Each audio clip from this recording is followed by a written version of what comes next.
शर्मनाक हार का बेईमानी से जीतल गईल ई मैच। नमस्कार प्रणाम तमाम भोजपुरिया क्रिकेट के दर्शक लोगन। अगर हम आप लोगन से कही कि गुजरात ई मैच तो जीतले लेकिन बेईमानी से।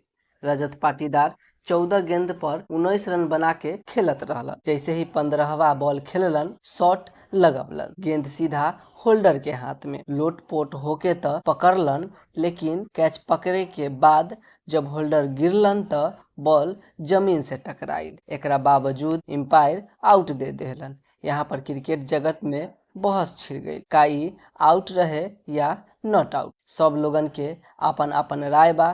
केहू कहलन आउट रहे, केहू कहलन नॉट आउट रहे। आप लोगन भी अपन राय कमेंट में लिखी, का सही और का गलत। ई मैच के बारे में बता दी कि आरसीबी एगो बेहद शर्मनाक हार के सामना कैले। पहले बल्लेबाजी करलन और 19 ओवर 2 गेंदा में ऑल आउट होके मात्र 155 रन बनवले।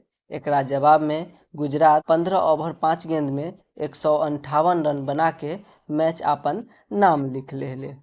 हमार भोजपुरिया भाई लोगन से एगो अनुरोध बा कि अगर वीडियो अच्छा लगल होई तो एगो लाइक कर दिह आ चैनल के सब्सक्राइब कर दिह आ ई वीडियो के अपन भोजपुरिया समाज में फैला दिह।